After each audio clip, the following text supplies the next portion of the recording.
الله أكبر الله أكبر الله أكبر.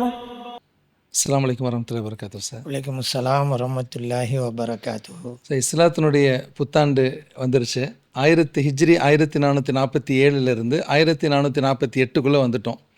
இல்லை, இந்த 12 மாதங்களும் முதல் மாதங்கள் மொஹர்ரம் மாதம் தான். இந்த மொஹர்ரம் மாதத்திற்கான தனிச்சிறப்புகள், தனித்துவங்கள் ஏதாவது இருக்குதா சார்?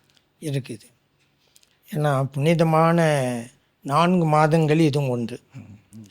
இறைவன் குர்ஆனில் சொல்லும் பொழுது, இன்ன ஐத்தத்த ஷுஹூரி இன்தல்லாஹி 12 ஷஹரன் ஃபீ கிதாபில்லா யௌம ஹலக்கஸ் ஸமாவாத்தி வல் அர்த். வானம் பூமி படைக்கப்பட்ட நாளில் இருந்து ஒரு வருடத்துடைய மாதங்கள் 12. மின்ஹா அர்பஅத்துன் ஹுரும்.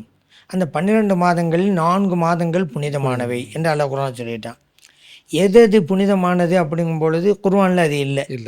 நபிகள் நாயகம் ஸல்லல்லாஹு அலைஹி வஸல்லம் அவங்க தான் சொல்லி தர்றாங்க. தொடராக வருகின்ற 3 மாதங்கள், அப்புறம் ரஜப் மாதம். தொடராக வருகின்ற 3 மாதங்கள் அப்படிங்கிறது துல்காய்தா, துல்ஹஜ்ஜு, முஹர்ரம் தொடராக வந்துடுது. அப்புறம் ரஜப். அப்படியானால் புனிதமான 4 மாதங்கள் இதுவும் ஒன்றுங்கும் போது அதுக்கு ஒரு தனி சிறப்பு கிடைக்கிறது. இன்னும் சொல்லப்போனால் புனிதமான மாதம் என்று பெயராக வந்து விட்டது. முஹர்ரம் என்றாலே புனிதமானதுன்னு அர்த்தம். புனிதமான மாதங்கள் ஒன்று, அந்த மாதத்தின் பெயரே புனிதமானது. அப்படி ஒன்று.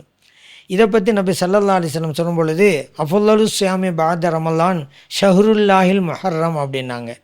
ரமலானுக்கு பிறகு மிகவும் ஏற்றமான சிறந்த மாதம் என்னன்னு கேட்டால் அல்லாஹ்வுடைய மாதமான முஹர்ரம் அப்படின்னாங்க. முஸ்லிமிலே பதிவு செய்யப்பட்ட ஹதீஸ்.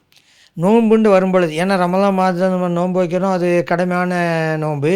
அதுக்கு பிறகு எத்தனையோ சுன்னத்தான நோன்பு இருந்தாலும் அந்த ரமலானுடைய கடமையான நோன்புக்கு பிறகு சுன்னத்தான நோன்புகளில் சிறந்த நோன்பு இந்த முஹர்ரம் மாதத்தில் இருக்கக்கூடிய நோன்பு, அது ஆஷராவுடைய நோன்பு. இந்த அது முஸ்லிமில் பதிவு செய்யப்பட்டிருக்கிறது. அப்படிப்பட்ட சிறப்பு இந்த மாதத்திற்கு இருக்கு. அல்லாஹு அக்பர் அல்லாஹு அக்பர் அல்லாஹு அக்பர்.